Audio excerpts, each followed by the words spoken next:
Sebelum melanjutkan, jangan lupa subscribe dulu. Terima kasih. Bab 24, Orang Miskin dengan Ratusan Juta. Kartu nama itu adalah kartu nama logam Swiss yang dihiasi berlian, dengan latar belakang hitam dan huruf-huruf berwarna kuning. Berlian yang digunakan dalam satu set kartu nama mungkin melebihi 30 karat. Sederhananya, setiap kartu nama bernilai $1.500.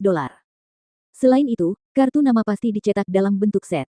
S Corporation telah secara khusus membuat satu set kartu nama untuk Jordan, yang harganya hampir sama dengan harga sebuah rumah di kota kelas 3. Kepala Lee mengambil kartu nama itu dan langsung terkejut melihat berlian yang berkilauan pada kartu itu. Nama Jordan memang tercantum pada kartu nama itu. Kepala Lee melihat kontrak itu lagi dan menegaskan bahwa saham yang dulunya milik mantan Presiden S Corporation memang telah ditransfer ke Jordan. Namun, polisi di sebelahnya bertanya, "Pak Kepala, apakah ini bisa jadi kontrak yang direkayasa?" Kontrak dan kartu nama adalah hal yang biasa.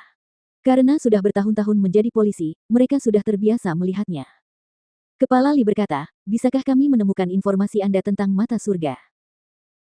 Heaven's Eye adalah alat query bisnis yang memuat informasi 200 juta entitas sosial di seluruh negeri, dan data seperti latar belakang perusahaan dan informasi pemilik bisnis dapat ditemukan di dalamnya.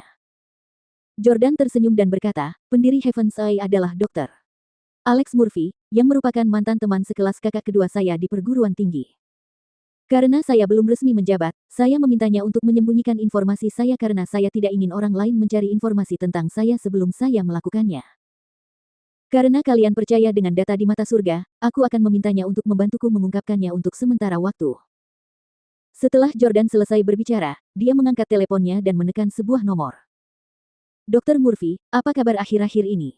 Seorang polisi di Orlando ingin melihat data saya di Heaven's Eye. Bisakah Anda memperlihatkan data saya selama 10 menit?" Setelah mengobrol dengan Dr. Murphy, Jordan menghibur petugas polisi dan minum teh bersama mereka.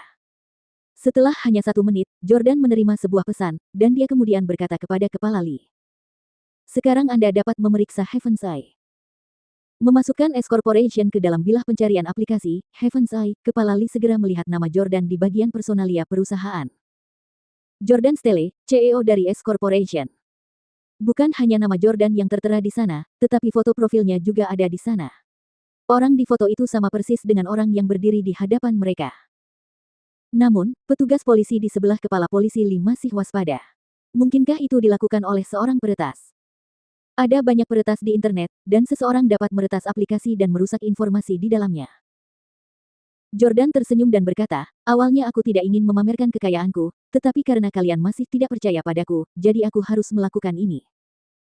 Jordan membuka antarmuka pesan teks di ponselnya dan menyerahkannya kepada Kepala Lee.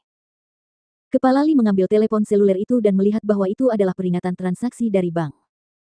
Jumlah, $90.000. Tanggal 20 April pukul 14.22. Nomor rekening, *6582. Tipe, penarikan pembayaran cepat. Saldo tersisa, $1.553.494.532. Ketika Kepala Lee dan polisi di sampingnya melihat deretan angka yang panjang itu, mereka tercengang. "Anda punya lebih dari $1 miliar." Keduanya menghitung cukup lama sebelum menemukan jawabannya. Kartu bank tersebut diberikan kepada Jordan oleh butler Frank kemarin karena Jordan dan Hailey telah menandatangani perjanjian pranikah untuk menjaga aset dan properti mereka terpisah. Oleh karena itu, Hailey Camden tidak berhak menanyakan aset sebenarnya yang dimiliki Jordan selama perceraian. Jordan menatap para polisi yang tercengang dan berkata, "Tuan-tuan, ini hanya salah satu kartu saya, tetapi saya khawatir jumlah uang di dalamnya saja sudah lebih dari nilai total semua aset keluarga Camden. Apakah menurutmu aku akan mencuri jam tangan yang harganya hanya $800.000?" Baru setelah itu kedua orang itu berhenti meragukan Jordan. Mereka pernah mendengar tentang keluarga Camden sebelumnya dan tahu bahwa mereka hanyalah keluarga kelas 2 yang kekayaan bersihnya hanya lebih dari jutaan dolar. Namun, Yordania memiliki lebih dari $1 miliar hanya dalam satu kartu saja. Karena dia sangat kaya, dia tidak perlu mencuri dari keluarga Camden. Kepala Lee bertanya dengan rasa ingin tahu, "Tuan Stelle, Anda seharusnya menjadi pewaris bangsawan dari keluarga kaya, bukan? Jadi, mengapa Anda bersedia menjadi menantu keluarga Camden?" Jordan menjawab dengan pasrah, "Itu sudah diatur oleh keluargaku, jadi aku tidak punya pilihan selain menurutinya. Aku harap kalian berdua bisa merahasiakannya untukku, terutama dari keluarga Camden. Aku tidak ingin terlibat lagi dengan mereka."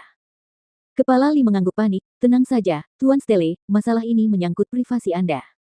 Kami tidak akan mengungkapkannya kepada orang lain. Maaf mengganggu istirahatmu. Kita harus pergi sekarang. Jordan juga berdiri untuk mengantar mereka. Tidak apa-apa, jaga diri. 2 menit kemudian, kedua petugas polisi turun ke lobi hotel dari lantai atas. Hailey dan Tyler Collins langsung menghampiri. Tyler Collins bingung melihat Jordan tidak ikut ke lobi bersama mereka. Dia bertanya, "Tuan-tuan, mengapa Jordan Stele tidak ikut bersama kalian? Apakah dia melawan saat ditangkap? Kirim lebih banyak orang bersenjata dan beri pelajaran keras kepada bajingan ini." Kepala polisi Lee melotot ke arah Tyler Collins dan memperingatkan, "Jaga ucapanmu. Kalau kau melontarkan kata-kata kasar lagi, aku akan membawamu kembali ke kantor polisi." Setelah itu, Kepala Lee menatap Hailey dan berkata, "Tuan Jordan mengatakan dia tidak mengambil jam tangan milik keluarga Camden. Jadi, saya pikir sebaiknya Anda pulang untuk memeriksa lagi dan melihat apakah Anda meninggalkannya di suatu tempat." Hailey protes, "Bagaimana kau bisa percaya apa yang dia katakan? Kalau dia tidak mencuri apapun dari keluarga kita, bagaimana dia bisa mendapatkan uang untuk menginap di hotel bintang 5? Dia hanya seorang pengemis yang mengantar makanan. Orang miskin." Mendengar deskripsi Hailey tentang Jordan, kedua polisi itu terdiam. Apakah ada orang miskin di dunia ini yang kekayaannya bernilai miliaran dolar?